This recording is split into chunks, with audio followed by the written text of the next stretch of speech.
Tubuhku menggigil hebat, namun suamiku dan mertuaku justru mencibir dingin. Numpang hidup aja kok manja. Hatiku mati detik itu juga. Tanpa bicara, kusiapkan rencana besar. Rumah ini akan kukosongkan. Mereka akan kuusir paksa. Kini, giliran mereka yang menangis darah. Sebelum ceritanya dimulai, silakan tulis di kolom komentar dari daerah mana saja teman-teman yang menonton cerita ini. Dan dengar cerita sambil aktivitas apa? Nyapu, ngepel, tiduran, rebahan atau apa? Yuk kita simak ceritanya. Jam dinding menunjukkan pukul 3.45 pagi. Di luar, langit masih gelap gulita dan udara dingin menusuk tulang. Namun, di dalam sebuah rumah yang cukup asri di pinggiran kota, Hana sudah membuka matanya. Tidak ada waktu untuk menggeliat manja atau menarik selimut kembali. Alarm di kepalanya bekerja lebih disiplin daripada alarm di ponselnya. Dengan langkah pelan agar tidak menimbulkan suara gaduh, Hana bangkit. Kakinya menyentuh ubin yang dingin. Ia mengikat rambut panjangnya asal-asalan, lalu bergegas ke dapur. Dapur itu adalah wilayah kekuasaannya, sekaligus penjara tanpa jeruji baginya. Bunyi cetek kompor gas memecah kesunyian. Hana mulai menjerang air. Rutinitas pagi ini tidak pernah berubah selama 3 tahun terakhir. Tangan terampilnya mencuci beras, memotong ayam dadu kecil-kecil, mengiris cakwe, dan meracik bumbu kuning. Ia harus membuat bubur ayam spesial. Bukan untuk dirinya, apalagi untuk Rian, suaminya. Bubur ayam dengan tekstur sangat lembut dan kuah kuning yang gurih itu adalah pesanan wajib Bu Sinta, ibu mertuanya. Kalau buburnya nggak lembut, ibu bisa tersedak. Kamu mau bunuh ibu pelan-pelan. Kalimat itu pernah terlontar dari mulut Bu Sinta 6 bulan lalu. Hanya karena bubur yang dimasak Hana sedikit lebih padat dari biasanya. Sejak saat itu, Hana tidak berani main-main. Ia mengaduk bubur itu tanpa henti selama hampir 1 jam agar teksturnya sempurna. Sambil menunggu bubur matang, Hana tidak diam. Ia menyalakan mesin cuci di area belakang, lalu menyapu seluruh ruangan mulai dari teras depan hingga dapur belakang. Keringat mulai membasahi daster lusuhnya, padahal matahari belum terbit. Pukul 6 pagi. Aroma masakan sudah memenuhi rumah. Pintu kamar utama terbuka. Bu Sinta keluar dengan wajah bantal, namun tatapannya langsung tajam menginspeksi meja makan. Di belakangnya, dari kamar sebelah, Rian muncul dengan handuk tersampir di leher. "Kopi Rian mana, Han?" tanya Rian tanpa basa-basi. Tidak ada ucapan, "Selamat pagi," atau kecupan di kening istrinya. "Sebentar, Mas. Airnya baru mendidih," sahut Hana sambil menuangkan air panas ke cangkir. Bu Sinta duduk di kursi utama, kursi yang bantalannya paling empuk. Ia mencicipi 1 sendok bubur ayam buatan Hana. Hana menahan napas, menunggu vonis. "Kurang asin dikit," komentar Bu Sinta datar. Lalu melanjutkan makannya dengan lahap. "Tapi ya sudahlah, daripada ibu darah tinggi kalau asin-asin." Hana menghela napas lega, lalu meletakkan kopi di depan Rian. Suaminya itu menyeruput kopi sambil memainkan ponsel. "Mas, bekalnya sudah aku taruh di tas ya. Tumis kangkung sama ayam goreng," kata Hana lembut. Rian hanya mengangguk. "Baju kerjaku yang biru dongker udah digosok belum? Aku mau pakai yang itu." "Sudah, Mas. Sudah digantung di balik pintu kamar." Suasana sarapan itu hening, tapi mencekam bagi Hana. Ia sendiri belum makan sesuap nasi pun. Ia hanya berdiri di dekat wastafel, siap siaga jika mertua atau suaminya butuh tambahan air atau kerupuk. Saat Rian bangkit hendak berangkat kerja, Bu Sinta berdiri mengantarkan anaknya sampai ke teras. Hana mengikuti dari belakang, hendak mencium tangan suaminya. Rian menyodorkan tangannya dengan acuh tak acuh. Matanya sibuk melihat jam tangan. "Aku berangkat. Jangan lupa token listrik bunyi tuh. Isin." "Iya, Mas." Di teras, Bu Sinta memeluk Rian erat, seolah anaknya akan pergi perang, padahal hanya pergi ke kantor yang jaraknya 30 menit. "Hati-hati ya, Nak. Kerja yang rajin," ucap Bu Sinta dengan nada mendayu. Lalu matanya melirik sinis ke arah Hana yang berdiri diam. Duh, enak ya jadi Hana. Seharian cuma di rumah. Ongkang-ongkang kaki. Rian tuh kasihan. Harus banting tulang di luar. Kena panas, kena macet. Demi menghidupi keluarga. Hana tersentak. Dadanya sesak mendengar kalimat itu. Bu, Hana di rumah juga kerja. Kerja apa? Potong Rian cepat. Menatap istrinya dengan kening berkerut. Nyuci, masak. Itu kan kewajiban istri, bukan kerja cari duit. Udahlah, jangan mulai drama pagi-pagi. Aku telat nih. Rian menyalakan motornya dan melaju pergi. Bu Sinta masuk kembali ke dalam rumah tanpa menoleh pada Hana, meninggalkan menantunya itu mematung di teras dengan hati yang perih. Seharian cuma di rumah? Ongkang-ongkang kaki? Batin Hana menjerit. Begitu pintu tertutup, wajah asli, kehidupan Hana dimulai. Tidak ada istirahat. Setelah Rian dan Bu Sinta selesai dengan urusan mereka, Hana langsung menuju dapur cateringnya. Dapur ini terpisah dari dapur utama, terletak di area garasi samping yang sudah dimodifikasi.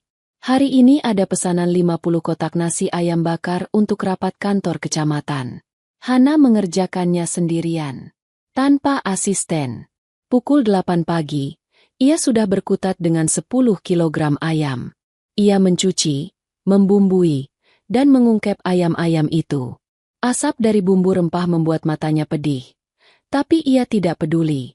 Tangannya bergerak cekatan memotong lalapan, mencetak nasi, dan membuat sambal dalam jumlah banyak. Punggungnya mulai terasa pegal, dan kakinya yang berdiri tanpa alas kaki di lantai keramik mulai bengkak.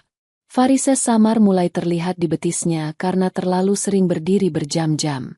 Tapi Hana tidak bisa berhenti. Uang dari catering inilah yang menopang nyawa rumah ini. Pukul 11 siang, pesanan selesai dan diambil oleh kurir ojek online. Hana menghitung lembaran uang hasil keringatnya. Senyum tipis terbit di bibirnya. Lumayan, bisa buat beli token listrik yang diminta Mas Rian dan beli beras, pikirnya. Sore harinya, saat Rian pulang, Hana sedang duduk sebentar di ruang tamu sambil melipat baju. Wajahnya lelah, tapi ia berusaha tersenyum menyambut suaminya. Mas, uang belanja bulan ini sudah menipis. Harga cabai sama telur naik drastis. Boleh minta tambahan sedikit? 200.000 saja buat pegangan seminggu ke depan. Pinta Hana hati-hati saat Rian melepas sepatu. Wajah Rian yang tadinya datar langsung berubah masam. Ia melempar tas kerjanya ke sofa dengan kasar. Duit lagi, bentak Rian. Suaranya cukup keras hingga Bu Sinta yang sedang menonton TV di kamar melongok keluar. Ada apa sih ribut-ribut? Rian baru pulang loh. Han, jangan diajak berantem. Sela Bu Sinta langsung membela anaknya. Ini Bu, Hana minta duit lagi. Padahal baru kemarin gajian dikasih jatah. Aduh Rian seperti anak kecil. Hana mencoba membela diri. Mas, jatah yang Mas kasih itu cuma 1 juta. Itu buat makan kita bertiga sebulan. Sabun, listrik, air. Mana cukup? Bulan ini ibu minta daging sapi terus. Heh. Bu Sinta melotot. Kok nyalahin ibu? Orang tua mau makan enak dikit aja diungkit-ungkit. Perhitungan banget kamu sama mertua. Rian menunjuk wajah Hana. Dengar tuh, kamu kan di rumah aja seharian. Gak keluar bensin, gak keluar uang makan siang kayak aku. Harusnya kamu pinter atur duit. Jangan boros. Belajar prihatin dikit kenapa sih? Tapi Mas, aku juga bantu pakai uang cateringku. Alah. Uang catering recehan gitu aja sombong. Rian merogoh dompetnya, mengambil selembar uang 50.000 dan melemparkannya ke pangkuan Hana. Tuh, cukup-cukupin. Jangan minta lagi sampai bulan depan. Hana menatap lembaran uang berwarna biru itu dengan pandangan nanar. Air matanya menggenang, tapi ia tahan sekuat tenaga. Recehan? Padahal uang, recehan. Itulah yang membayar internet yang dipakai Rian main game, dan membeli skincare mahal yang dipakai Bu Sinta. Makasih, Mas, ucap Hana lirih. Suara yang nyaris tak terdengar, tertelan oleh rasa sakit yang mulai menggerogoti harga dirinya. Rumah bernomor 45 di Jalan Anggrek itu bukanlah rumah kontrakan, bukan pula rumah hasil KPR Rian. Dinding-dinding kokoh bercat krem itu menyimpan sejarah yang sengaja dilupakan oleh penghuninya, kecuali Hana. 3 tahun lalu, sebelum menikah, orang tua Hana meninggal dunia karena kecelakaan. Rumah ini adalah satu-satunya peninggalan mereka untuk Hana, putri bungsu mereka. Sertifikat hak milik, SHM. Rumah ini tertulis jelas atas nama Hana Pertiwi. Lalu, bagaimana Rian dan Bu Sinta bisa berada di sini dengan segala keangkuhan mereka? Semua bermula 1 bulan setelah pernikahan. Bu Sinta datang menangis-nangis ke kontrakan kecil yang saat itu disewa Rian. Rumah Bu Sinta di kampung di Sitabang. Almarhum suami Bu Sinta ternyata meninggalkan utang judi yang menggunung. Rian, sebagai anak tunggal yang berbakti, atau lebih tepatnya, tidak tega, memohon pada Hana. Han, tolonglah. Masa ibuku luntang-lantung di jalan? Kita pindah ke rumah warisanmu ya? Cuma sementara kok, sampai aku bisa beli rumah sendiri. Bujuk Rian kala itu dengan wajah memelas. Hana yang mencintai Rian dan memiliki hati seluas samudera, mengiyakan. Ia membuka pintu rumah orang tuanya lebar-lebar untuk suami dan mertuanya. Ia pikir, mereka akan menjadi keluarga bahagia. Namun, sementara, itu berubah menjadi selamanya. Dan perlahan, posisi Hana bergeser. Dari pemilik rumah, menjadi penumpang. Dan akhirnya diperlakukan tak ubahnya pembantu gratisan. Siang itu, hari Minggu, waktunya arisan bulanan ibu-ibu kompleks. Bulan ini, giliran rumah Bu Sinta, begitu para tetangga menyebutnya, yang menjadi tuan rumah. Sejak pagi buta, Hana sudah disuruh memasak lontong sayur, rendang, dan berbagai kue basah. Bu Sinta tidak mau memesan makanan dari luar. Sayang duitnya. Lagian masakan kamu kan lumayan, Han. Hitung-hitung bakti sama mertua, katanya enteng. Pukul 10 pagi, ruang tamu sudah penuh dengan ibu-ibu berdandan menor. Aroma parfum bercampur aduk. Bu Sinta duduk di tengah layaknya ratu, mengenakan gamis sutra barunya yang berkilauan. Wah, Jeng Sinta, sofa barunya bagus banget. Kulit asli ya ini? Tanya Bu RT sambil mengelus sandaran sofa berwarna coklat tua itu. Hana yang sedang meletakkan toples nastar di meja mendengar percakapan itu. Hatinya mencelos. Sofa itu dibeli Hana 2 bulan lalu dari hasil menabung keuntungan catering selama setengah tahun. Karena sofa lama sudah jebol diduduki Rian seharian. Bu Sinta tertawa renyah. Tawa yang dibuat-buat. Oh iya dong, Jeng. Itu Rian yang belikan. Katanya biar ibunya duduk nyaman kalau nonton TV. Anakku itu memang luar biasa. Gajinya besar tapi nggak pelit sama orang tua. Masya Allah, beruntung banget ya punya anak berbakti kayak Nak Rian. Puji ibu-ibu lain serempak. Hana hanya menunduk. Meremas nampan kosong di tangannya. Ia ingin berteriak. Itu uangku. Rian bahkan gak tahu berapa harganya. Tapi lidahnya keluh. Ia tidak ingin mempermalukan suaminya di depan tetangga. Ngomong-ngomong, menantumu mana, Jeng? Kok gak kelihatan nemenin ngobrol? Tanya seorang ibu yang duduk di pojok. Halah, Bu Sinta mengibaskan tangan, seolah mengusir lalat. Dia MAH di dapur. Jeng, biasalah, orangnya pemalu, kurang gaul. Lagian kalau diajak ngomong suka nggak nyambung. Maklum, pendidikannya kan nggak tinggi-tinggi amat. Beda sama Rian yang sarjana. Darah Hana mendidih. Ia lulusan D3 Tata Boga dengan predikat cum laude. Sementara Rian sarjana ekonomi yang lulusnya butuh waktu 7 tahun. Tapi lagi-lagi, Hana memilih diam. Ia kembali ke dapur untuk mengisi ulang gelas-gelas sirup. Hana! Teriak Bu Sinta dari ruang tamu. Suaranya melengking, kontras dengan nada lembut yang ia pakai saat bicara dengan teman-temannya. Hana bergegas keluar, setengah berlari. Ya, Bu. Ini loh, sirup Bu Tejo tumpah. Buruan dilap. Lengket semua ini lantainya. Gimana sih kerjanya? Lelet banget. Bu Sinta menunjuk tumpahan sirup merah di lantai dengan telunjuknya yang memakai cincin emas besar. Semua mata tertuju pada Hana. Ada tatapan kasihan, tapi lebih banyak tatapan merendahkan. Hana merasa kerdil. Ia segera berlutut, mengambil lap dari saku celemeknya, dan membersihkan lantai itu di bawah kaki mertuanya dan teman-temannya. Duh, maaf ya ibu-ibu. Mantuku ini memang agak lamban kerjanya. Untung anakku sabar banget ngadepinnya.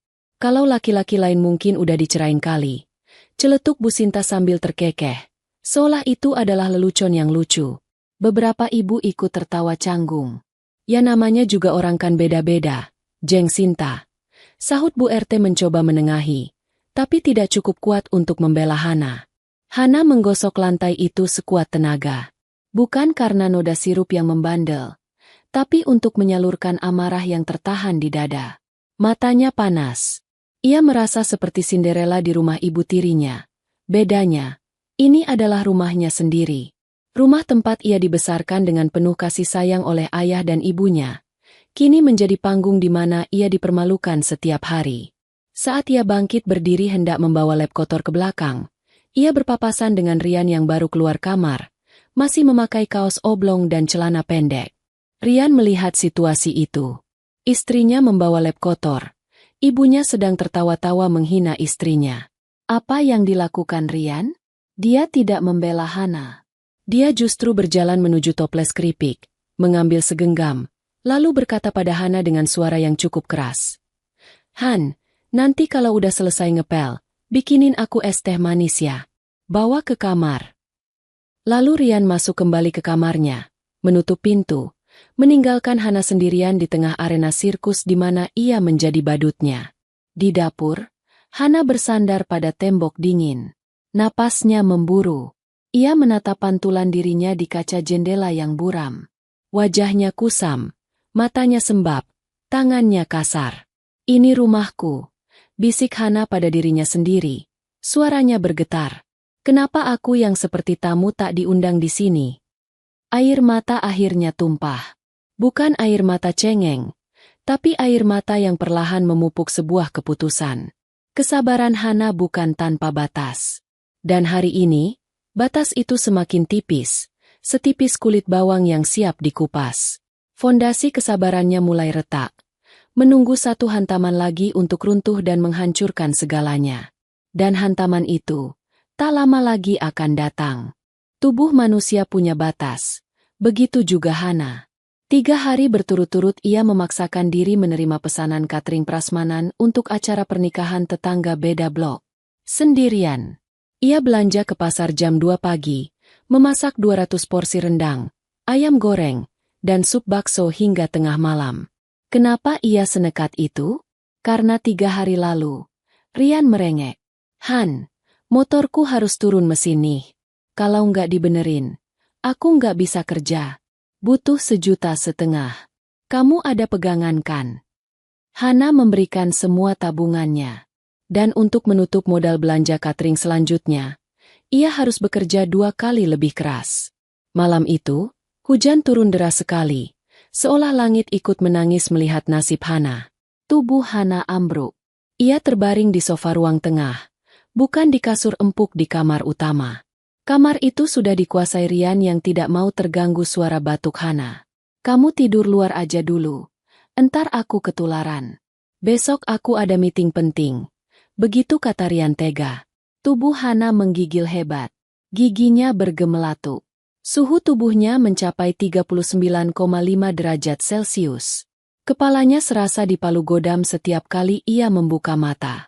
Tenggorokannya kering dan perih. Tapi gelas air di meja sudah kosong sejak 2 jam lalu. Ia tidak punya tenaga bahkan untuk sekadar berjalan ke dispenser. Pintu depan terbuka. Bu Sinta pulang dari pasar dengan payung basah.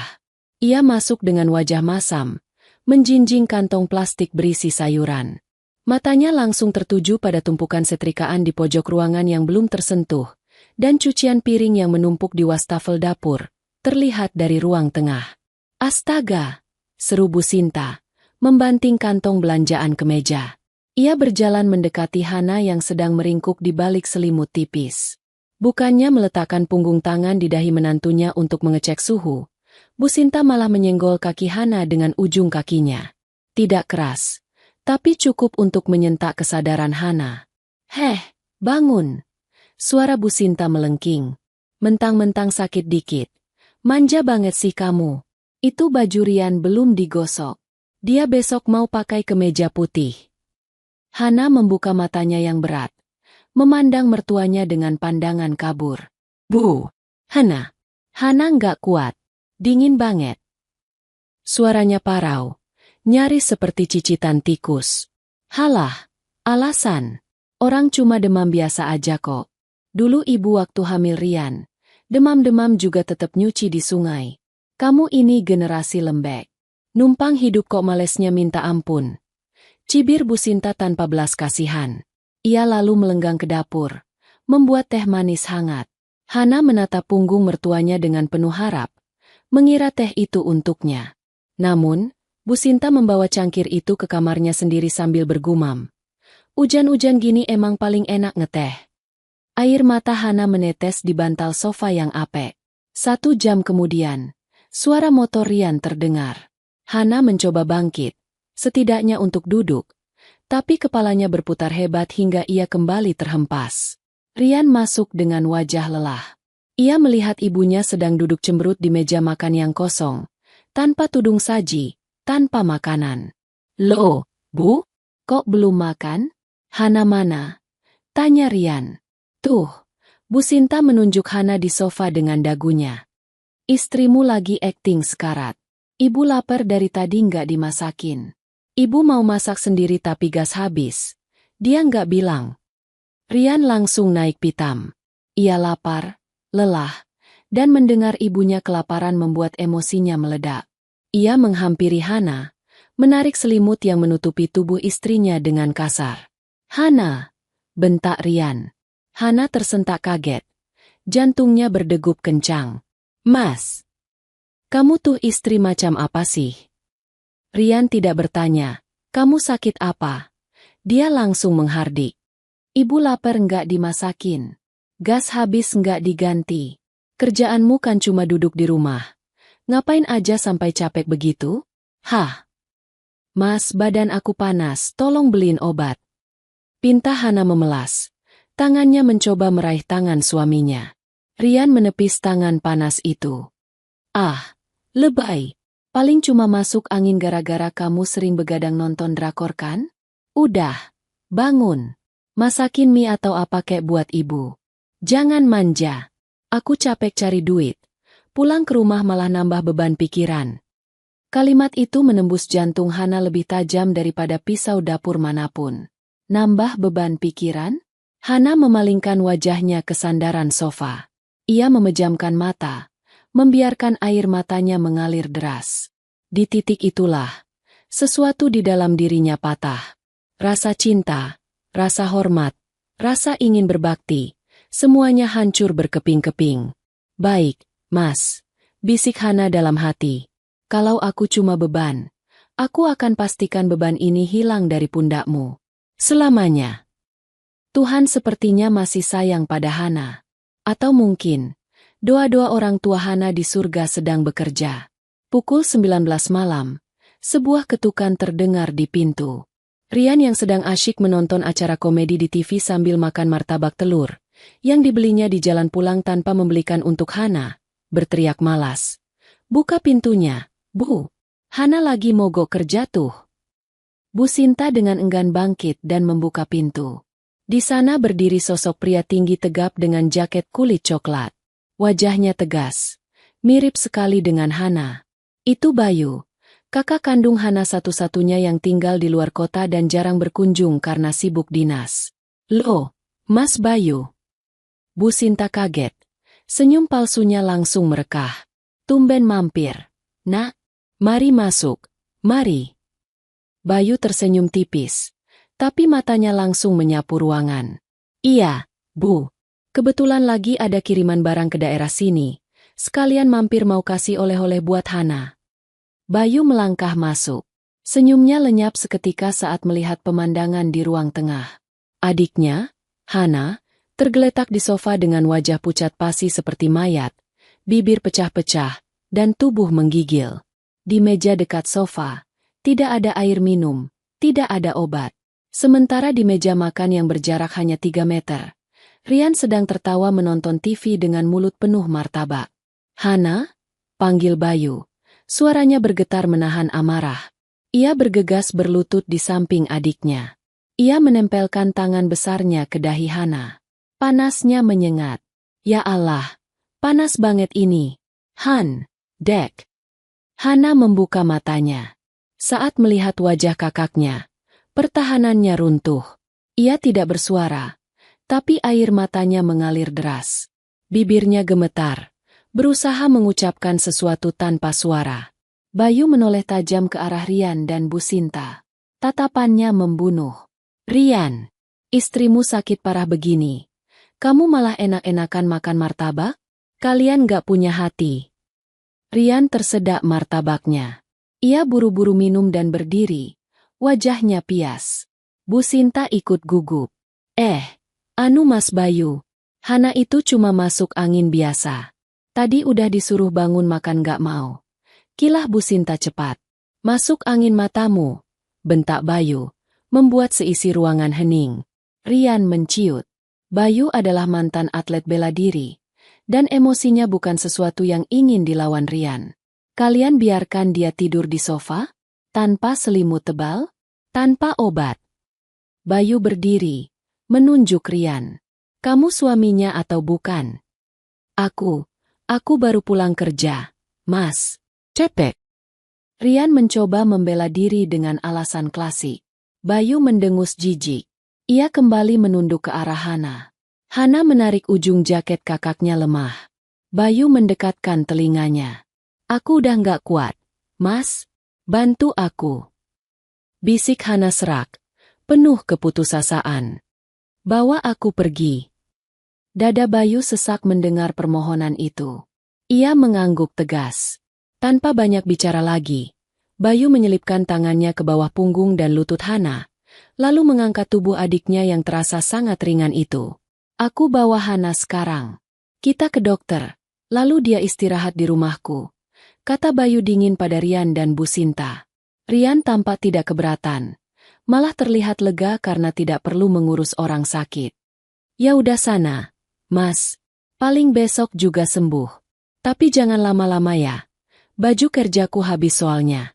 Nggak ada yang nyuci." Bayu berhenti sejenak di ambang pintu. Rahangnya mengeras. Ingin sekali ia menghajar Rian detik itu juga, tapi beban di lengannya lebih penting. "Urus baju kerjamu sendiri," geram Bayu. "Dan jangan harap Hana pulang besok." Bu Sinta menimpali dari belakang. "Halah, paling juga drama doang biar diperhatiin kakaknya. Bawa aja, Mas. Biar dia sadar diri kalau di sini tuh tugasnya banyak." Bayu tidak menoleh lagi. Ia membawa Hana keluar dari neraka itu, memasukkannya ke dalam mobil box operasional kantornya. Saat pintu mobil tertutup dan AC mobil mulai mendinginkan udara yang pengap, Hana akhirnya merasa aman. Ia pingsan dalam perjalanan, meninggalkan rumah yang seharusnya menjadi istananya, namun telah berubah menjadi penjara. Dan Rian serta Bu Sinta, mereka kembali duduk di depan TV, melanjutkan memakan martabak yang mulai dingin, tanpa menyadari bahwa itu adalah malam terakhir mereka menikmati kenyamanan di rumah itu. Bom waktu telah dipicu, dan hitung mundur menuju kehancuran mereka sudah dimulai. Cahaya matahari pagi yang terik menerobos masuk melalui celah gorden jendela kamar yang tidak tertutup rapat. Sinar itu menyorot tepat ke wajah Rian, memaksanya menyipitkan mata. Ia menggeliat, tangannya meraba-raba nakas di samping tempat tidur, mencari ponsel.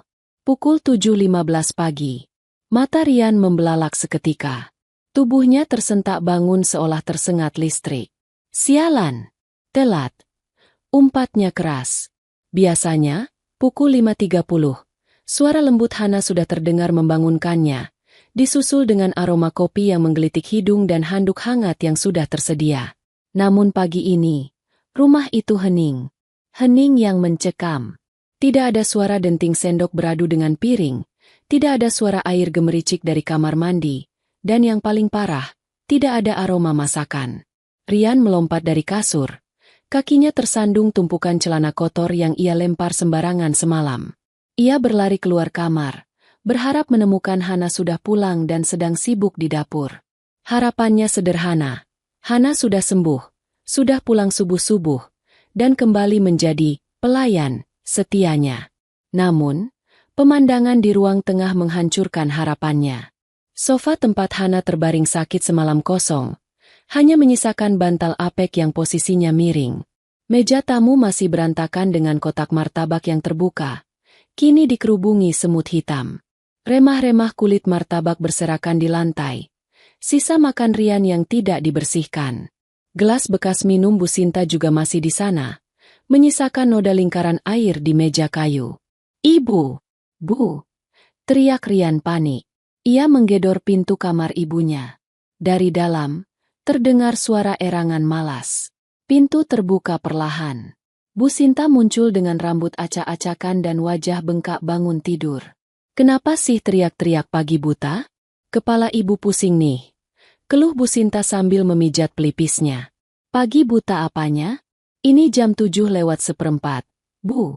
Aku kesiangan." "Hana mana? Dia belum balik?" tanya Rian dengan nada tinggi, frustrasi. Bu Sinta melongo, menengok ke arah jam dinding yang mati. Baterainya habis 2 hari lalu dan Hana belum sempat menggantinya. "Ya ampun, kok nggak ada yang bangunin ibu?" Bu Sinta ikut panik, tapi bukan karena Rian telat, melainkan karena perutnya yang mulai melilit lapar. "Hana? Ya mana ibu tahu? Kan semalam dibawa minggat sama kakaknya yang sok jagoan itu." Rian mengacak rambutnya kasar. "Terus sarapan gimana? Bajuku? Kemeja biru dongkerku mana?" Ia berlari ke tempat setrikaan di pojok ruangan. Tumpukan baju itu masih menggunung, sama persis seperti semalam. Kemeja biru dongker kesayangannya menyembul di antara daster Bu Sinta, kusut dan tampak menyedihkan seperti kain lap. "Arg! Hana bener-bener ya?" Rian menarik kemeja itu dengan kasar. "Masa aku ke kantor pakai baju kusut begini? Bisa diketawain orang satu divisi." "Ya kamu setrika sendirilah sebentar," sahut Bu Sinta enteng, berjalan menuju dapur. "Ibu mau bikin teh dulu. Leher rasanya kering banget." Rian mendengus. Menyetrika? Seumur hidup berumah tangga dengan Hana, ia tidak pernah memegang setrika. Ia mencoba mencolokkan kabel setrika, tapi bingung mengatur suhunya. Akibatnya, saat ia menempelkan setrika ke kerah kemeja, bau hangus langsung tercium. "Sial!" Rian membanting setrika itu. Ada bekas gosong kecoklatan di kerah kemejanya. Ia terpaksa memakai kemeja lain yang warnanya sudah agak pudar dan tetap kusut, lalu menutupinya dengan jaket agar tidak terlalu terlihat. Sementara itu, di dapur, drama lain sedang terjadi. Bu Sinta berdiri di depan kompor dengan wajah bingung. Ia sudah mengisi panci dengan air, berniat merebus mie instan, satu-satunya makanan yang ia tahu cara masaknya. Ia memutar knop kompor. Cetek, cetek, blup. Api tidak menyala. Hanya bunyi pemantik yang sia-sia. "Loh, kok enggak nyala?" Bu Sinta memutar knop itu berkali-kali dengan kasar. "Rian, kompornya rusak," teriak Bu Sinta dari dapur. Rian yang sedang memakai kaos kaki, yang ternyata beda sebelah, satu hitam satu biru tua, berlari ke dapur dengan napas memburu. "Kenapa lagi sih, Bu? Aku udah telat banget ini. Ini kompor nggak mau nyala.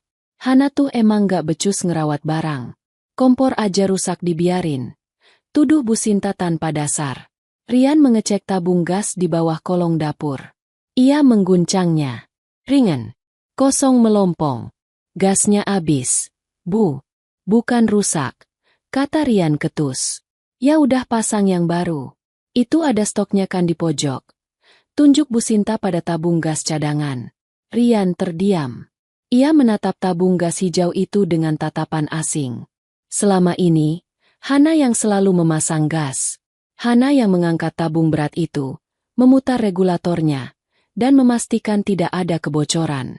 Rian tidak pernah mau menyentuhnya dengan alasan takut meledak, atau bau gas bikin pusing. Aku nggak bisa pasangnya, Bu. Buru-buru," elak Rian. Padahal dalam hati ia memang tidak tahu caranya. Ibu beli sarapan di luar aja deh nanti. Lah? Ibu nggak pegang duit cash. Dompet ibu ketinggalan di tas arisan kemarin. Males ambil. Bu Sinta merengut. Kamu kasih duit dong. Rian merogoh saku celananya. Kosong. Dompetnya ada di kamar. Ia malas mengambilnya lagi. Pakai duit simpenan ibu dululah. Nanti aku ganti. Udah aku berangkat. Tanpa mencium tangan ibunya, Rian berlari keluar rumah. Perutnya keroncongan, penampilannya kusut, dan moodnya hancur lebur. Sepeninggal Rian, Bu Sinta berdiri sendirian di tengah dapur yang berantakan. Cucian piring kotor bekas kemarin lusa mulai mengeluarkan bau tak sedap. Sampah dapur belum dibuang, mengundang lalat buah beterbangan. Kurang ajar si Hana, gumam Bu Sinta sambil membanting panci kosong ke wastafel. Sengaja dia mau nyiksa aku. Awas aja kalau pulang. Aku suruh dia ngepel satu rumah sampai mengkilap. Bu Sinta mencoba menelepon Hana. Ia mengambil ponselnya, mencari kontak, menantu. Bukan nama Hana yang ia simpan, tapi statusnya. Nomor yang Anda tuju sedang tidak aktif atau berada di luar jangkauan. Bu Sinta mencoba lagi. Sekali, 2 kali, 5 kali. Hasilnya sama. Berani-beraninya dia matiin HP. Bu Sinta melempar ponselnya ke sofa. Perutnya perih minta diisi. Akhirnya, dengan gengsi setinggi langit, ia terpaksa memakan biskuit kaleng yang sudah melempem di toples tamu, sambil duduk di depan TV yang menayangkan berita pagi. Rumah itu terasa sangat besar, sangat kosong, dan sangat asing. Tanpa sentuhan tangan Hana, rumah itu hanyalah bangunan bata yang dingin. Debu mulai terlihat di atas meja TV. Lantai terasa berpasir di telapak kaki Bu Sinta. Di kantor, nasib Rian tidak lebih baik. Ia datang terlambat 30 menit. Bosnya langsung memanggilnya ke ruangan. Rian, tumben kamu telat? Penampilanmu juga kacau begitu. Ada masalah? Tanya Pak Bos sambil menatap ke meja kusut Rian. Maaf, Pak. Istri saya lagi sakit, jadi pagi ini agak repot di rumah. Jawab Rian, lagi-lagi menjadikan Hana kambing hitam. Oh, sakit. Ya sudah, tapi profesionalisme tetap dijaga ya. Ini laporan bulan lalu mana? Katanya mau diserahkan pagi ini. Rian menepuk jidatnya. Laporan itu ada di laptopnya yang tertinggal di rumah, di atas meja makan, karena tadi pagi ia terlalu panik mencari kaos kaki. Maaf Pak, ketinggalan. Hari itu adalah hari terburuk bagi Rian. Ia dimarahi atasan, diejek teman kantor karena memakai kaos kaki beda warna, dan kelaparan karena dompetnya tertinggal. Ia terpaksa meminjam uang teman kantornya untuk makan siang di warteg. Padahal biasanya ia membawa bekal catering lezat buatan Hana yang sering membuat teman-temannya iri. Sore harinya, saat Rian pulang, rumah masih gelap gulita. Bu Sinta tidak menyalakan lampu teras. Bu? Panggil Rian saat masuk. Bu Sinta sedang tiduran di sofa. Wajahnya pucat karena kelaparan seharian. Ia tidak bisa memesan makanan online karena gaptek. Dan malas berjalan ke warung depan kompleks karena gengsi takut ditanya tetangga kenapa tidak masak. Kamu bawa makanan nggak? Tanya Bu Sinta lemah. Rian menggeleng. Aku lupa, Bu. Kirain ibu udah makan. Keduanya saling pandang dalam kegelapan ruang tengah yang pengap. Ini semua gara-gara Hana, desis Rian, menumpahkan segala kekesalannya pada sosok yang tidak ada di sana. Dia pikir dengan dia pergi, kita bakal mati? Enggak, kita bisa hidup tanpa dia. Iya, Yan. Biarin aja. Timpal Bu Sinta dengan sisa tenaga. Paling besok atau lusa dia balik. Duitnya pasti habis. Dia kan gak punya siapa-siapa selain kita. Kakaknya itu juga pasti gak betah lama-lama nampung dia. Ujung-ujungnya dia bakal balik ke sini. Ngemis-ngemis minta maaf. Kalau dia balik, kata Rian dengan mata berkilat marah. Aku gak bakal kasih dia masuk sebelum dia janji gak bakal ngulangin kayak gini lagi. Dia harus tahu posisinya. Ego mereka begitu tinggi, menutupi akal sehat. Mereka tidak sadar bahwa kartu ATM Hana yang biasanya ditaruh di laci dapur sudah tidak ada. BPKB motor Rian yang biasanya disimpan di lemari juga sudah lenyap. Mereka terlalu sibuk dengan rasa lapar dan harga diri yang terluka, hingga tidak menyadari bahwa fondasi hidup mereka sudah dicabut sampai ke akar-akarnya. Suasana di rumah Mas Bayu sangat berbeda. Tenang, sejuk, dan penuh kehangatan. Tidak ada teriakan, tidak ada sindiran, tidak ada tumpukan pekerjaan rumah tangga yang menunggu. Hana terbangun di kamar tamu yang bersih. Spraynya wangi lavender. Di samping tempat tidur, ada segelas air putih dan obat penurun panas yang sudah disiapkan. Jendela kamar terbuka lebar, memperlihatkan taman kecil yang asri. Sudah 2 hari Hana di sini. Demamnya sudah turun, meski tubuhnya masih terasa lemas. Tapi yang paling penting, pikirannya mulai jernih. Jarak fisik dari rumah, neraka, itu memberinya perspektif baru. Sudah bangun, Han? Istri Mas Bayu, Mbak Tari, masuk membawa nampan berisi bubur ayam. Tapi kali ini, bubur itu untuk Hana. Bukan Hana yang membuatnya. Makan dulu ya, Dek. Ini Mas Bayu yang beli di depan. Katanya bubur langgananmu waktu kecil dulu. Ujar Mbak Tari lembut, meletakkan nampan di pangkuan Hana. Hana menatap bubur itu. Matanya berkaca-kaca. Selama ini ia memasak bubur untuk mertuanya. Tapi tidak pernah sekalipun ada yang bertanya apakah ia sudah makan atau belum. Makasih, Mbak. Ucap Hana lirih. Setelah sarapan, Mas Bayu masuk. Wajahnya serius. Ia membawa sebuah map plastik tebal berwarna merah. Gimana? Sudah enakan? Tanya Bayu, duduk di kursi di samping tempat tidur. Hana mengangguk. Sudah jauh lebih baik, Mas. Bayu meletakkan map merah itu di pangkuan Hana. Mas sudah ambil semua berkas penting dari lemari kamarmu waktu malam itu kamu pingsan. Mas tahu kamu pasti butuh ini. Hana membuka map itu dengan tangan gemetar. Isinya lengkap. Sertifikat hak milik, SHM. Rumah di Jalan Anggrek nomor 45. Tertulis jelas. Pemegang hak, Hana Pertiwi. BPKB motor Rian, yang dibeli cash menggunakan uang warisan orang tua Hana, tapi Rian mengaku pada ibunya itu hasil tabungannya. Tumpukan nota pembelian perabot. Sofa, TV LED 50 inch, kulkas 2 pintu, mesin cuci, hingga set meja makan jati. Semuanya atas nama Hana, dengan tanda tangan Hana. Hana mengusap lembaran sertifikat rumah itu. Kertas inilah bukti betapa bodohnya dia selama ini. Ia membiarkan orang lain menjadi raja di istananya sendiri, sementara ia menjadi budak. Kamu tahu kan, Han, posisi hukummu kuat sekali. Suara Bayu membuyarkan lamunan Hana. Tahu, Mas. Terus, apa rencanamu? Rian sudah menelepon Mas tadi pagi. Dia marah-marah. Nanya kapan kamu pulang. Dia bilang bajunya habis dan ibunya kelaparan. Dia nggak nanya kabar kamu sama sekali. Tangan Hana mengepal. Mendengar nama Rian disebut, tidak ada lagi desiran cinta. Yang ada hanya rasa muak yang mendalam.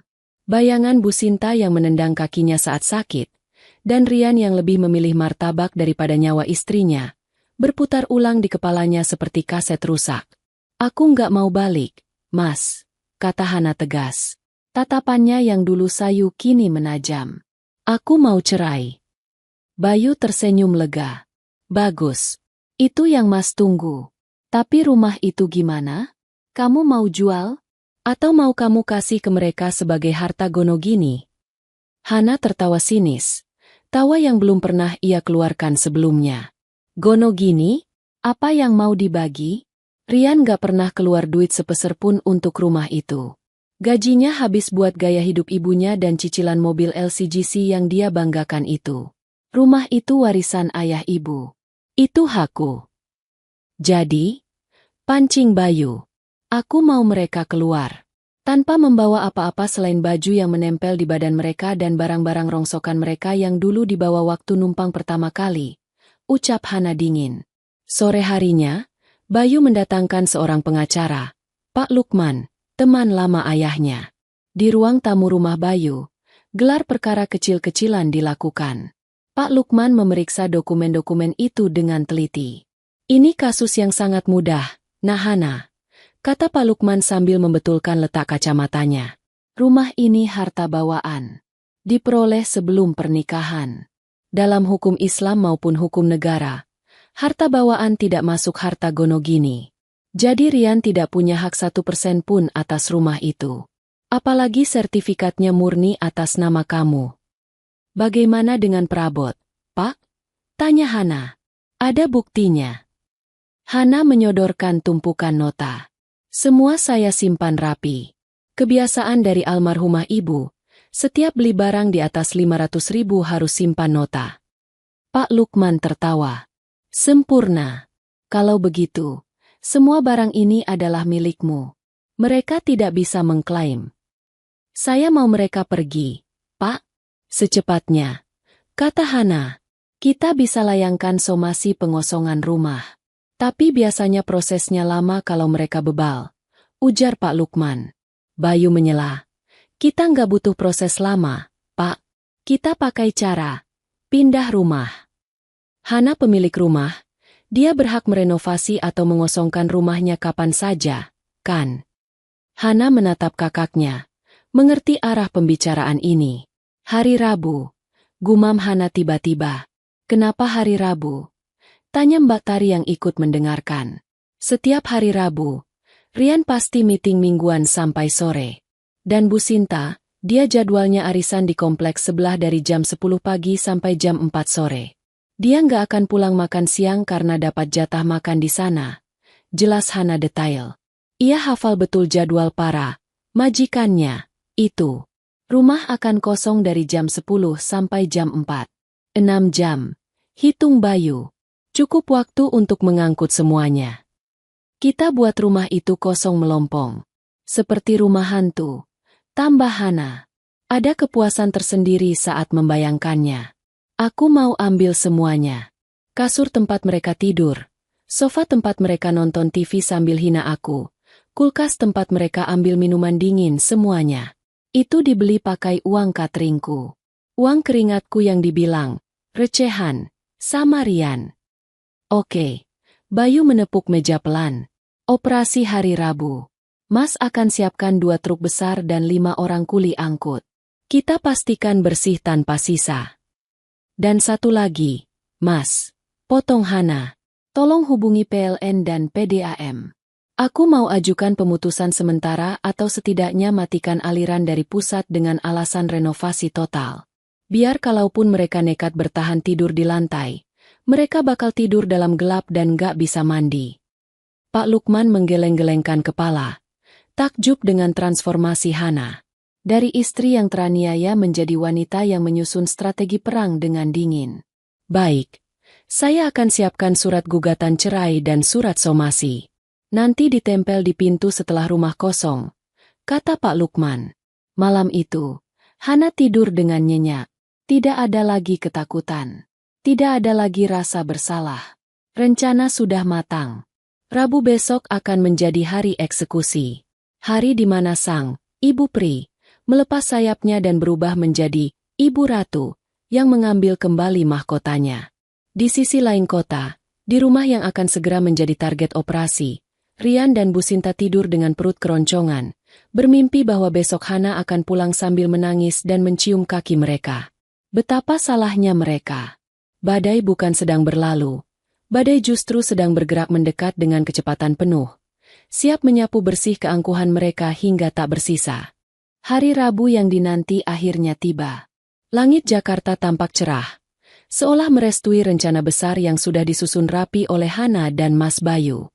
Bagi Rian dan Bu Sinta, ini hanyalah hari Rabu biasa. Hari di mana mereka menjalani rutinitas dengan keangkuhan yang masih melekat, tanpa sedikit pun menyadari bahwa tanah yang mereka pijak sedang bergerak menuju kehancuran. Pukul 7 pagi, Rian berangkat kerja dengan wajah masam. Ia masih memakai kemeja yang sedikit kusut karena setrika uap yang dijanjikan Bu Sinta tak kunjung dibeli, atau lebih tepatnya, tak ada uang untuk membelinya. Rian pergi tanpa sarapan, hanya menggerutu soal Hana yang keterlaluan, karena belum pulang juga. Nanti malam kalau dia belum balik, aku mau lapor polisi aja, Bu. Bikin laporan orang hilang biar dia malu dijemput polisi di rumah kakaknya. Ancam Rian sebelum menaiki motornya yang berbunyi kasar karena belum diservis. Pukul 9.30 pagi.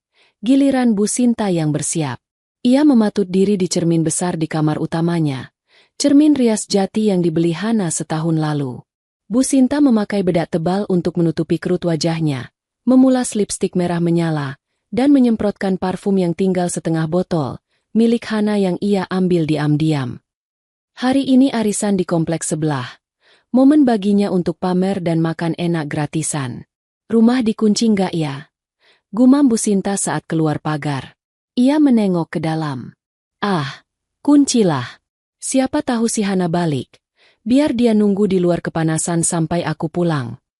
Bu Sinta mengunci gembok pagar dengan senyum puas. Lalu melenggang pergi menaiki ojek pangkalan, meninggalkan rumah itu dalam keheningan. Tepat pukul 10.15 pagi, sebuah mobil hitam berhenti di depan pagar rumah nomor 45. Di belakangnya, 2 truk engkel bak tertutup berukuran besar menyusul. Parkir memanjang menutupi hampir separuh jalan. Hana turun dari mobil hitam itu. Ia mengenakan kemeja flanel kotak-kotak dan celana jeans. Rambutnya diikat kuda. Wajahnya segar. Tak ada lagi jejak air mata atau kesakitan. Di sampingnya, Mas Bayu berdiri tegap sambil memegang kunci cadangan rumah.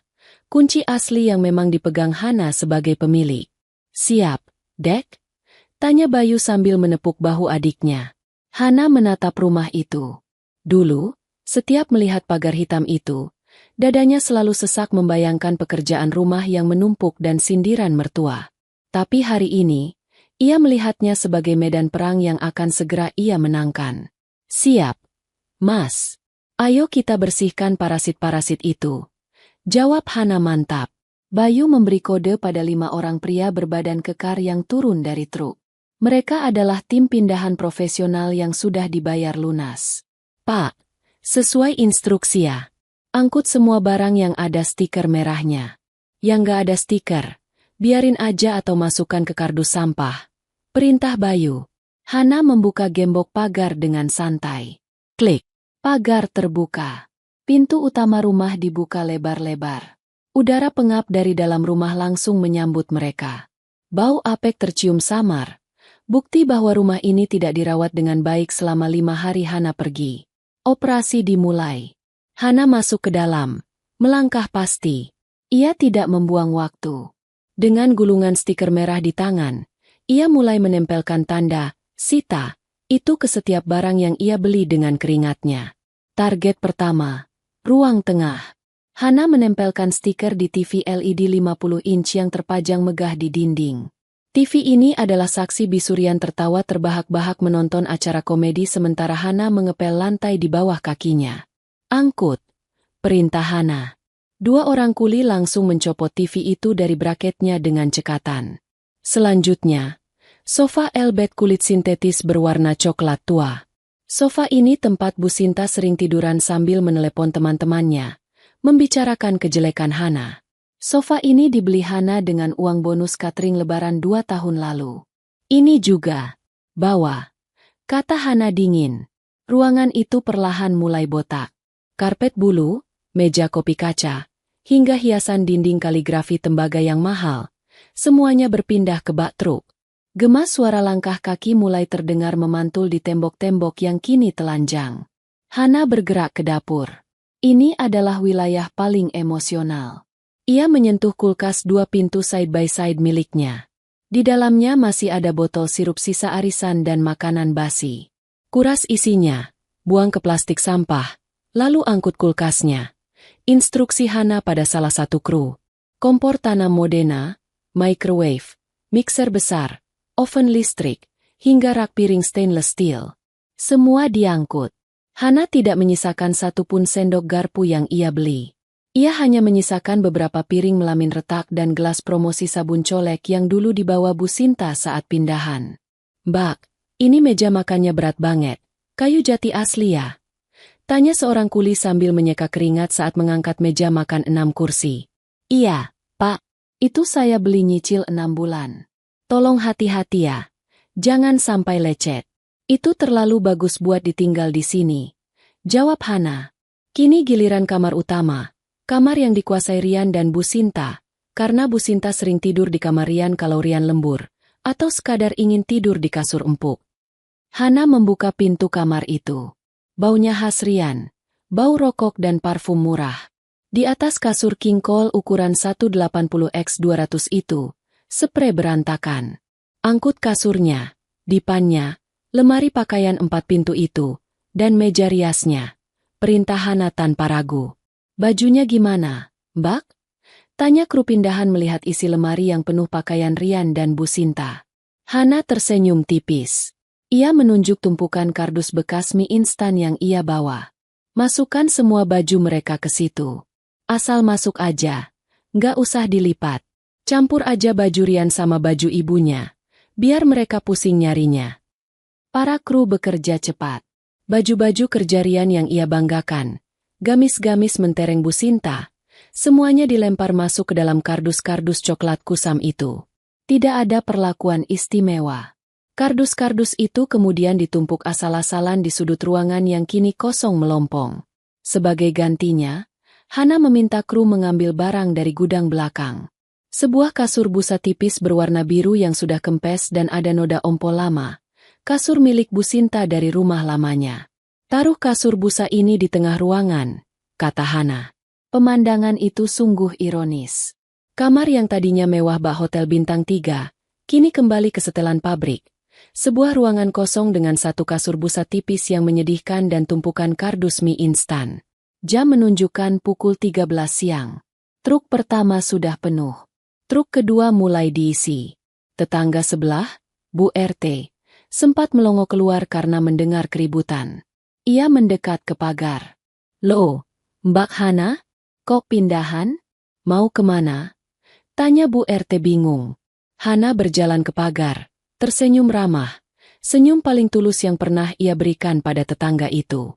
Oh, Bu RT. Iya nih, Bu. Mau renovasi total. Jadi barang-barang harus dikosongin semua biar nggak rusak kena debu. Doain ya, Bu. Oh alah, renovasi. Pantesan dibawa semua. Mas Rian sama Bu Sinta ikut pindah sementara. Mereka nanti nyusul. Bu. Masih kerja soalnya. Jawab Hana diplomatis. Menyembunyikan bom waktu yang sebentar lagi meledak. Pukul 14.30. Rumah itu benar-benar telanjang. Tidak ada gorden. Tidak ada lampu gantung. Hana menggantinya dengan bohlam 5 watt yang redup. Tidak ada keset. Bahkan sapu dan pel pun di bawah Hana. Langkah terakhir adalah yang paling krusial. 2 orang petugas berseragam biru dan oranye datang bergantian. Petugas PDAM dan PLN. Siang, Bu Hana. Sesuai permintaan pemutusan sementara ya? Tanya petugas PLN. Betul, Pak. Saya mau renovasi jaringan listrik. Jadi tolong matikan dari MCB pusat dan segel saja sementara. Biar aman. Kata Hana. Siap. Laksanakan. Dalam hitungan menit. Klik. Listrik padam. Kulkas, yang sudah diangkut, tak lagi berdengung. Kipas angin mati. Rumah itu kehilangan nyawanya. Air pun demikian. Keran air diputar. Hanya keluar angin mendesis. Hana berdiri di tengah ruang tamu yang kosong. Suara napasnya terdengar menggema. Ia memandang sekeliling. Dinding-dinding ini merekam banyak air matanya. Banyak doanya yang tak terjawab. Tapi hari ini, dinding ini menjadi saksi kekuatannya. Sudah selesai, Dek? Tanya Bayu yang masuk membawa amplop coklat besar. Sudah, Mas. Bersih. Jawab Hana. Bayu menyerahkan amplop itu. Tempel ini di pintu kamar utama. Biar jadi kejutan manis buat mereka. Hana mengambil amplop itu.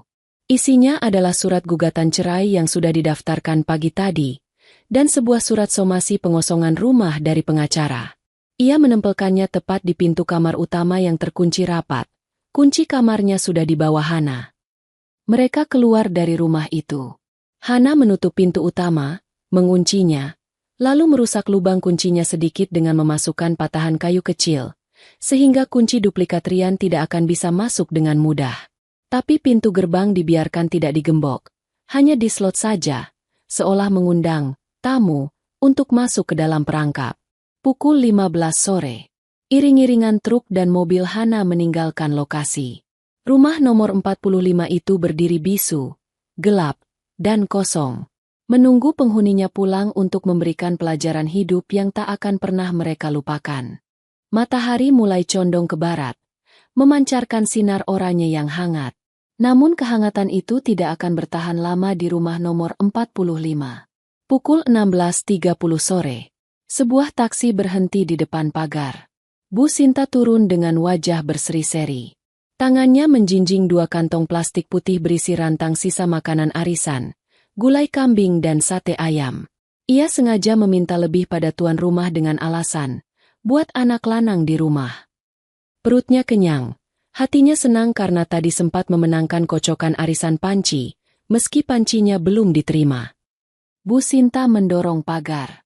"Kriet, loh, kok enggak digembok?" Bu Sinta mengerutkan kening. "Perasaan tadi pagi aku gembok. Apa Rian udah pulang?" Ia menengok ke garasi. Motor Rian belum ada. "Ah, paling aku lupa. Dasar pikun." Gumamnya menyalahkan diri sendiri. Ia melangkah masuk ke teras. Teras terasa sangat sepi. Pot-pot bunga anggrek kesayangan Hana yang biasanya berjejer rapi di rak besi, sudah tidak ada. Rak besinya pun lenyap. "Hana ini bener-bener ya. Bunga kok dipindahin gak bilang-bilang?" omel Bu Sinta, mengira Hana sudah pulang dan sedang merapikan taman. Bu Sinta merogoh tasnya, mencari kunci rumah. Ia memasukkan kunci ke lubang pintu utama. Kuncinya tidak bisa masuk penuh. "Duh, kenapa sih ini?" Bu Sinta menghentak-hentakkan pintu.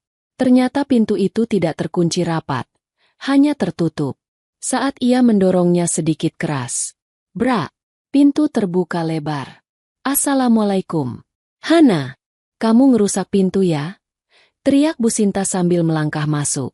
Detik berikutnya, kantong plastik berisi gulai dan sate itu terlepas dari tangannya. Praang, rantang jatuh. Kuah gulai tumpah membanjiri lantai keramik putih. Tapi Bu Sinta tidak peduli. Matanya terbelalak lebar, nyaris keluar dari kelopaknya. Mulutnya menganga, tapi tidak ada suara yang keluar. Napasnya tercekat di tenggorokan. Rumah itu kosong. Kosong melompong. Sofa kulit tempat ia biasa duduk. TV besar kebanggaan anaknya. Raib. Meja makan jati. Lenyap. Karpet, gorden, hiasan dinding, jam besar. Semuanya hilang tak berbekas.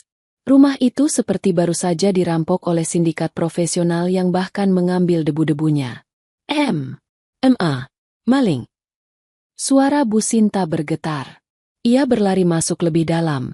Suaranya menggema memantul di tembok kosong, menciptakan efek horor tersendiri. "Rian! Tolong! Maling!" Ia berlari ke kamarnya. Kosong. Kasur king coil yang empuk itu tidak ada. Yang ada hanya kasur busa tipis kumal di tengah lantai dan tumpukan kardus mie instan. Lutut Bu Sinta lemas seketika. Ia merosot jatuh ke lantai. Tubuhnya gemetar hebat. Habis semua. Ratapnya. Ia membayangkan perhiasan emasnya yang ia simpan di laci meja rias. Ia merangkak menuju tumpukan kardus. Membongkarnya panik. Isinya hanya baju-baju kusut. Tidak ada kotak perhiasan. Kotak perhiasan itu sebenarnya aman di dalam tas tangan yang ia bawa. Tapi kepanikan membuatnya lupa. Bu Sinta menangis meraung-raung di tengah rumah kosong itu. Suaranya melengking menyayat hati. Tapi tidak ada tetangga yang datang karena rumah mereka cukup berjarak dan tertutup pagar tinggi. Langit mulai gelap. Bu Sinta meraba saklar lampu. Ceklek. Tidak menyala. Listriknya diputus malingnya. Tangis Bu Sinta makin keras. Ia meringkuk dalam kegelapan yang mulai menyelimuti. Dikelilingi bau gulai kambing yang tumpah di ruang tamu. 1 jam kemudian, pukul 17.45. Suara motor Rian terdengar memasuki halaman. Rian memarkir motornya dengan kasar. Ia lelah, lapar, dan kesal karena seharian di kantor jadi bahan tertawaan. Ia melihat pintu rumah terbuka lebar dan gelap gulita. "Ibu? Hana, kok gelap-gelapan sih? Hemat listrik jangan kebangetan dong," teriak Rian dari teras. Kakinya menginjak sesuatu yang lengket. "Apaan nih? Bau gulai." Rian menyalakan senter dari ponselnya. Cahaya itu menyorot ke lantai yang penuh kuah kuning. Lalu sorot lampu bergerak ke atas, menyapu ruangan. Darah Rian berdesir hebat. Jantungnya seolah berhenti berdetak. "Ibu?" panggil Rian panik. "Rian! Rian!"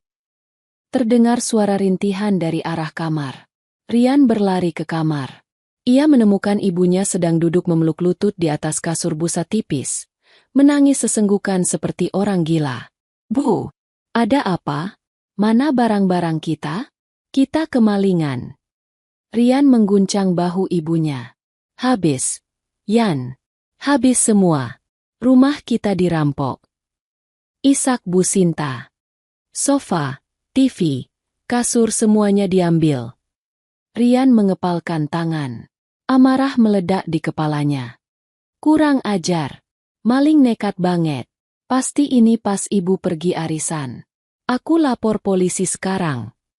Rian hendak berbalik keluar, tapi cahaya senternya menangkap sesuatu yang ganjil di pintu kamar utama. Pintu yang dulu menjadi kamar Hana dan Rian sebelum Rian lebih sering tidur di kamar ibunya. Ada sebuah amplop coklat besar tertempel di sana dengan lakban hitam. Rian mendekat. Jantungnya berdegup kencang. Ia menyorotkan lampu ke tulisan di amplop itu. "Untuk Riano Ibu Sinta, penumpang di rumah ini." Tangan Rian gemetar saat merobek amplop itu. Ia mengeluarkan 2 lembar kertas berkop resmi. Lembar pertama. Relas panggilan sidang gugatan perceraian. Nama penggugat, Hana Pertiwi. Nama tergugat, Rian Saputra. Lembar kedua. Somasi pengosongan rumah. Bahwa klien kami, Sdri Hana Pertiwi, selaku pemilik sah atas tanah dan bangunan beserta isinya, memerintahkan saudara Rian dan Ibu Sinta untuk segera meninggalkan properti ini dalam waktu 24 jam. Barang-barang yang ada di dalam rumah saat ini, selain barang pribadi berupa pakaian, telah diamankan oleh pemilik sah sebagai aset pribadi yang dibeli menggunakan dana pribadi klien kami. Rian membeku. Kakinya lemas. Kertas itu jatuh dari tangannya. Ini bukan maling. Ini Hana. Istri yang ia sebut manja, lelet, dan numpang hidup. Istri yang ia rendahkan setiap hari.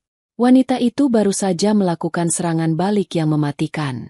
Dia tidak hanya pergi, dia membawa serta nyawa dari kehidupan nyaman Rian dan ibunya. "Siapa? Yan?" "Surat dari malingnya minta tebusan," tanya Bu Sinta gemetar. Rian menoleh pelan ke ibunya. Wajahnya pucat pasi di bawah sorot lampu senter HP yang mulai redup baterainya. "Bukan maling, Bu," suara Rian parau, terdengar putus asa. Ini ulah Hana." "Hana?" Bu Sinta melotot. "Maksudmu si Hana bego itu? Nggak mungkin. Dia nggak punya nyali. Dia punya sertifikat rumah, Bu. Dia punya nota semua barang." Rian menendang kardus mie instan di dekatnya. Isinya tumpah, baju kerjanya yang kusut. "Dia ngusir kita, Bu. Dia benar-benar ngusir kita." Malam itu, di dalam rumah mewah yang kini menjadi gua kosong yang gelap dan panas, Rian dan Bu Sinta merasakan neraka dunia. Tanpa kipas angin, nyamuk mulai berdatangan menyerang kulit halus mereka. Tanpa air, mereka tidak bisa membersihkan diri dari keringat dan lengket. Tanpa kasur, punggung mereka sakit. Dan tanpa makanan, karena gulai sudah tumpah, perut mereka melilit perih. Kesunyian malam itu bukan lagi ketenangan, melainkan teror. Setiap bunyi angin membuat mereka terlonjak. Dan di tengah kegelapan itu, penyesalan mulai merayap masuk, meskipun ego mereka masih berusaha menolaknya. Mereka sadar, mereka telah membangunkan macan tidur, dan kini macan itu telah menerkam leher mereka tanpa ampun. Malam itu adalah malam terpanjang dalam hidup Rian dan Bu Sinta. Tanpa listrik, rumah itu berubah menjadi oven raksasa yang memanggang mereka hidup-hidup. Nyamuk-nyamuk kebun yang ganas berpesta pora di atas kulit mereka yang biasa dimanjakan AC dingin. Tanpa kasur, tulang punggung Bu Sinta yang sudah renta terasa remuk redam beradu dengan lantai keramik yang keras. Dan yang paling menyiksa adalah rasa haus. Kerongkongan mereka kering kerontang seperti gurun pasir. Sementara keran air hanya mendesis mengejek saat diputar. Mereka mencoba tidur, namun setiap kali mata terpejam, bayangan kemewahan yang baru saja direnggut paksa kembali menghantui. Rian berkali-kali terbangun, meraba saku celananya mencari rokok. Tapi sadar bungkus rokoknya sudah habis dan ia tidak punya uang sepeser pun untuk membeli yang baru. Mobilnya ada di garasi, tapi bensinnya tiris, dan tanpa uang, mobil itu hanya onggokan besi tak berguna. Fajar menyingsing dengan lambat. Cahaya matahari pagi masuk melalui jendela-jendela tanpa gorden, langsung menampar wajah-wajah lelah itu. Rian bangun dengan mata merah dan kantung mata hitam yang tebal. Bu Sinta duduk bersandar di tembok. Rambutnya kusut masai seperti orang gila. Bibirnya pecah-pecah memutih karena dehidrasi. Aku haus. Yan, tolong carikan air. Rintih Bu Sinta. Suaranya parau nyaris tak terdengar. Rian menatap ibunya dengan pandangan kosong. Aku nggak punya uang, Bu. Nggak ada air di sini. Tiba-tiba, terdengar suara deru mesin mobil yang halus berhenti di depan pagar. Bukan suara motor butut, melainkan suara mesin mobil premium. Pintu mobil ditutup dengan mantap. Langkah kaki terdengar mendekat. Langkah kaki bersepatu pantofel dan high heels. Tegas, beri rama. Pintu depan yang semalam hanya diganjal kursi oleh Rian, didorong terbuka. Sosok itu muncul silau di latar belakangi cahaya pagi. Hana. Wanita itu berdiri di ambang pintu. Tampak sangat berbeda. Ia mengenakan blazer krem yang membalut tubuhnya dengan elegan, celana bahan hitam yang jatuh sempurna, dan sepatu hak tinggi yang membuat posturnya menjulang. Wajahnya dirias tipis namun segar. Rambutnya digerai indah. Di samping kanannya berdiri Mas Bayu dengan wajah garang, dan di samping kirinya seorang pria parubaya berkacamata tebal membawa tas kerja kulit. Pak Lukman, pengacara. Hana menatap pemandangan di depannya dengan tatapan dingin, tanpa sedikit pun rasa iba. Ia melihat suaminya yang dulu ia puja kini tampak seperti gelandangan, dan mertuanya yang dulu ia takuti kini meringkuk seperti pengemis di lantai. Nyenyak tidurnya? Tanya Hana. Suaranya datar, tapi tajam mengiris keheningan pagi. Rian yang melihat kedatangan Hana langsung tersulut emosinya. Rasa malu, lapar, dan harga diri yang terinjak-injak bercampur menjadi amarah yang meledak. Ia bangkit berdiri, sempoyongan sedikit karena kakinya kesemutan, lalu menerjang ke arah Hana. Dasar istri durhaka. Setan kamu, Han! Teriak Rian. Tangannya terkepal hendak melayang ke wajah Hana. Kamu apakan rumahku? Kamu mau bunuh ibuku? Hah? Namun, belum sempat kepalan tangan itu menyentuh ujung hidung Hana, sebuah tangan kekar menangkap pergelangan tangan Rian. Mas Bayu mencengkeramnya dengan kuat, lalu memelintirnya sedikit ke belakang. Arg! Rian menjerit kesakitan. Tubuhnya dipaksa membungkuk. Jangan pernah berpikir untuk menyentuh adikku lagi dengan tangan kotormu itu, desis Mas Bayu di telinga Rian. Lalu mendorong Rian hingga jatuh terjerembab kembali ke lantai, tepat di kaki Bu Sinta. Bu Sinta menangis histeris melihat anaknya diperlakukan kasar. Hana, kamu diam saja, suamimu dianiaya. Istri macam apa kamu? Dosa kamu, Han. Masuk neraka kamu bikin suami dan mertua menderita begini. Hana melangkah maju, bunyi hak sepatunya tak menggema di ruangan kosong itu. Ia berdiri menjulang di hadapan mereka. Neraka? Hana tertawa kecil, tawa yang terdengar sangat miris. Kalian baru merasakannya 1 malam, Bu. Aku merasakannya 3 tahun. Setiap hari, setiap detik di rumah ini. Jangan banyak omong. Potong Rian sambil memegangi tangannya yang sakit. Balikin barang-barangku. Nyalain listrik. Kamu nggak berhak ngusir aku. Ini rumah suamimu. Aku kepala keluarga di sini. Pak Lukman, sang pengacara, melangkah maju. Ia membuka tas kerjanya dengan tenang, mengeluarkan sebuah map tebal. "Maaf, Saudara Rian. Koreksi sedikit," kata Pak Lukman dengan nada formal namun menusuk. "Berdasarkan data legalitas yang valid, Saudara tidak memiliki hak kepemilikan apapun atas properti ini. Sertifikat hak milik nomor 1024, tercatat atas nama Nyonya Hana Pertiwi. Diperoleh dari warisan orang tua sebelum pernikahan. Ini adalah harta bawaan, bukan harta gonogini. Tapi aku suaminya. Hartanya harta aku juga," bantah Rian ngeyel, menunjukkan kebodohannya soal hukum. "Tidak bisa begitu, Mas Rian." Pak Lukman tersenyum sinis. "Kecuali ada perjanjian pranikah yang menyatakan penggabungan harta, atau jika Mas Rian bisa membuktikan ada aliran dana dari Mas Rian untuk pembelian atau renovasi rumah ini. Apakah ada buktinya?" Rian terdiam. Mulutnya terkunci. Hana melempar sebuah amplop ke lantai, tepat di depan wajah Rian. Isinya berhamburan keluar. Fotokopi rekening koran dan tumpukan bon. "Lihat itu, Mas," kata Hana. "Kamu selalu bilang rumah ini milikmu.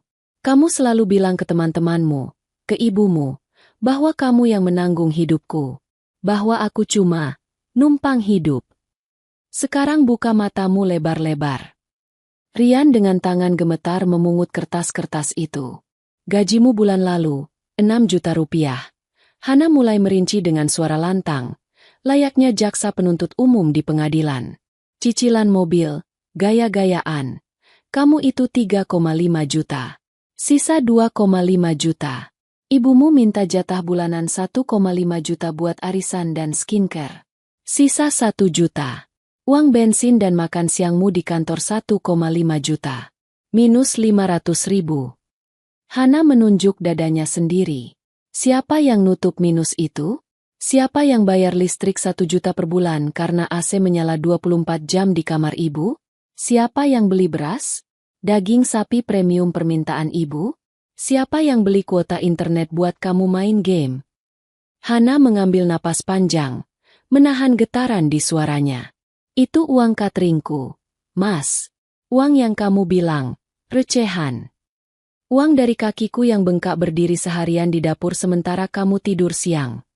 Bu Sinta yang mendengar itu terbelalak. Ia menatap anaknya tak percaya. Selama ini Rian selalu bilang gajinya besar, puluhan juta, dan Hana hanya bantu-bantu sedikit. "Rian bener itu?" tanya Bu Sinta gemetar. "Kamu bilang gaji kamu 15 juta. Rian menunduk dalam-dalam. Wajahnya merah padam karena malu yang luar biasa. Kebohongannya selama bertahun-tahun terbongkar dalam hitungan detik. "Dan soal perabot," lanjut Hana, menunjuk ke sekeliling ruangan kosong itu. "Sofa kulit itu? 8 juta. Aku beli tunai. TV LED itu? 6 juta. Aku beli tunai.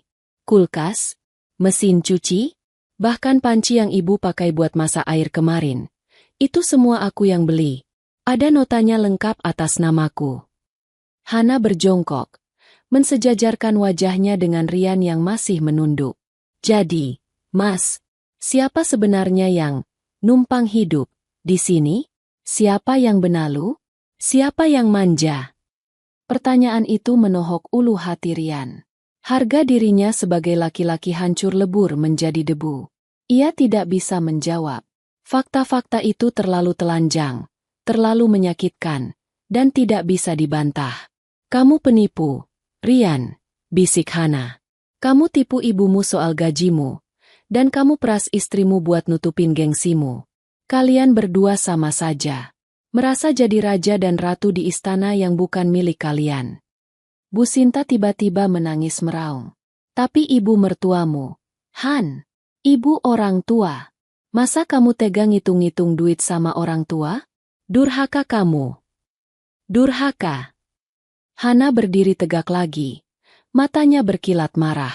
"Saat aku sakit demam tinggi kemarin, Bu, saat aku menggigil di sofa itu, ibu bilang apa? Numpang hidup kok manja. Ibu tendang kakiku. Ibu suruh aku gosok baju saat aku bahkan gak sanggup berdiri." Hana menunjuk pintu keluar. "Saat itu juga, Bu, rasa hormatku mati. Rasa sayangku hilang. Aku bukan menantu kalian lagi. Aku cuma pemilik rumah yang ingin mengusir penyewa yang tidak tahu diri. Sekarang, aku kasih kalian pilihan. Suara Hana kembali dingin dan penuh otoritas. Keluar dari sini baik-baik dengan sisa harga diri yang kalian punya. Atau aku panggil polisi dengan tuduhan penyerobotan lahan dan kekerasan dalam rumah tangga? Visum dari dokter soal kondisi fisikku kemarin sudah lengkap di tangan pengacara. Suasana hening mencekam. Hanya suara isak tangis Bu Sinta yang terdengar. Rian masih menunduk. Bahunya berguncang. Ia tahu ia kalah. Kalah telak. Skakmat. Waktu terus berjalan. Dan ultimatum Hana bukan sekadar gertakan sambal. Pak Lukman melihat jam tangannya dengan gestur yang disengaja.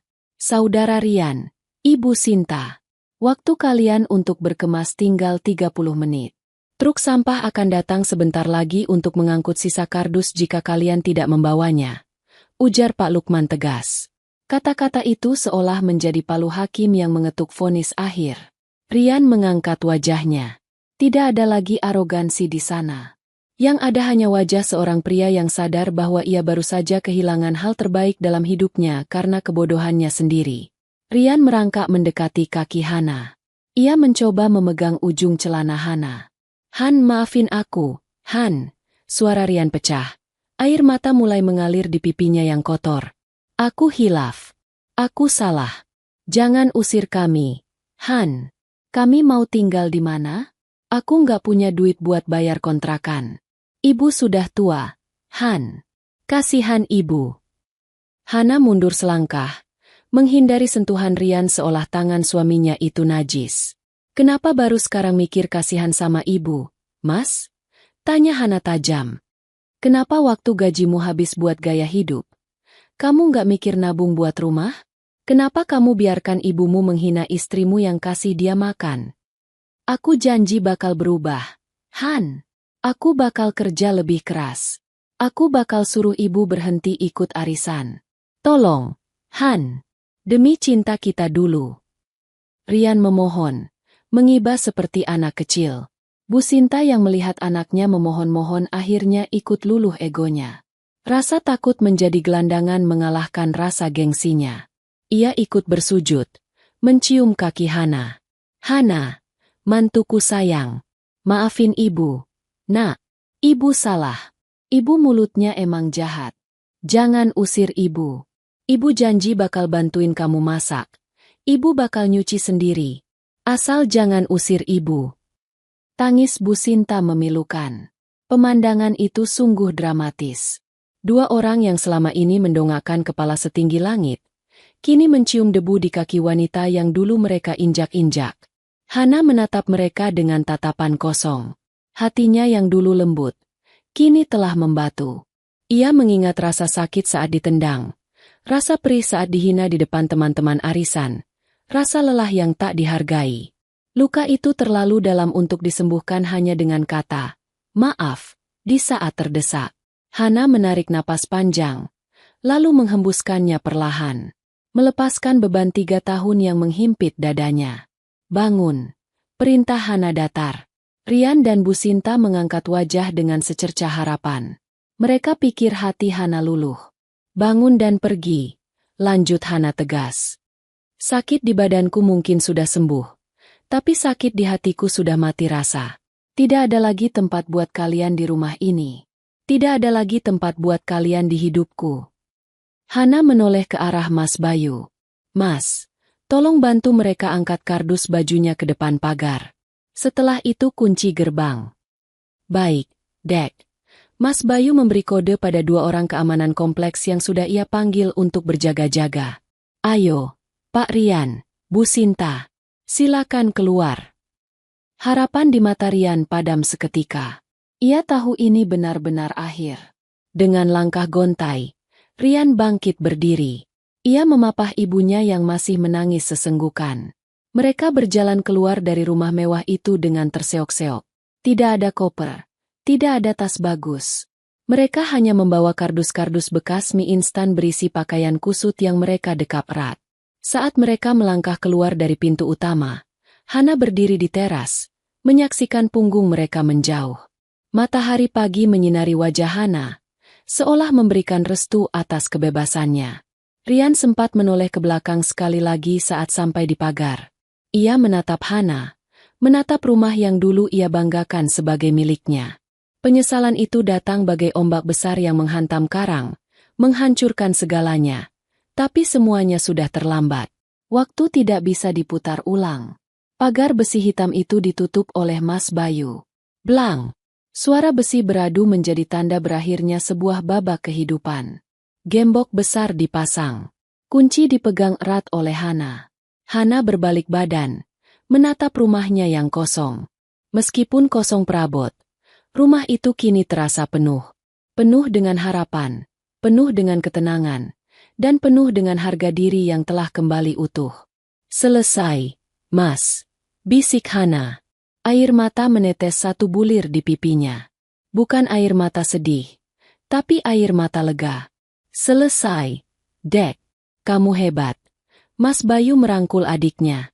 Sekarang, saatnya kamu bangun istanamu sendiri. Tanpa benalu. Epilog. 6 bulan kemudian. Sebuah rumah petak sempit di gang kumuh pinggiran Jakarta terasa pengap. Atap sengnya bocor saat hujan, dan dindingnya lembab berjamur. Di dalam kamar sempit itu, Bu Sinta terbaring di atas kasur tipis yang bau apek. Wajahnya tirus, tua, dan keriputnya makin jelas. Tidak ada lagi skincare, tidak ada lagi arisan mewah. Teman-teman sosialitanya menjauh saat tahu ia jatuh miskin. Di teras sempit, Rian duduk merokok, rokok ketengan murah. Wajahnya kusam, lebih tua 10 tahun dari usianya. Ia baru saja pulang ojek online menggunakan motor sewaan, karena motor pribadinya sudah ditarik leasing dan mobilnya sudah lama dijual untuk bayar utang-utang ibunya yang menumpuk.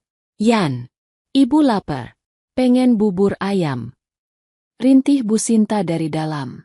Rian menghela napas kasar. Bubur ayam mahal, Bu. Makan mie instan aja ya, dibagi 2. Ingatan Rian melayang ke masa lalu. Ke aroma bubur ayam buatan Hana yang wangi, lembut, dan selalu tersedia gratis setiap pagi.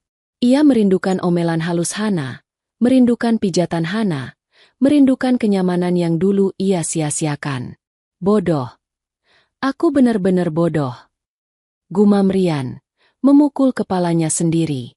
Penyesalan itu adalah hantu yang akan menemaninya seumur hidup. Sementara itu, di Jalan Anggrek nomor 45. Rumah itu sudah berubah total. Catnya kini berwarna putih bersih minimalis. Taman depannya penuh dengan bunga warna-warni yang terawat. Sebuah papan nama cantik terpasang di pagar. Dapur Hana, Premium Catering, Chokies. Hana sedang sibuk di dapur yang sudah direnovasi menjadi dapur profesional. Ia memimpin 5 orang karyawan yang membantunya menyiapkan ratusan pesanan nasi box. Wajah Hana berseri-seri. Tubuhnya lebih berisi dan sehat. Senyumnya lepas, tanpa beban. Mbak Hana, pesanan buat wali kota sudah siap dikirim. Lapor salah satu karyawannya. Oke, terima kasih, Mbak. Jawab Hana ceria. Sore itu, Hana duduk di teras sambil menikmati teh hangat dan kue kering buatannya sendiri, di atas sofa baru yang lebih empuk dan nyaman. Ia menatap langit sore yang indah. Hidupnya kini miliknya sepenuhnya. Tidak ada lagi yang menyebutnya numpang hidup. Ia adalah ratu di istananya sendiri, berdiri di atas kakinya sendiri, dan bahagia dengan caranya sendiri. Hana menyesap tehnya. Manis. Semanis keadilan yang telah ditegakkan. Tamat.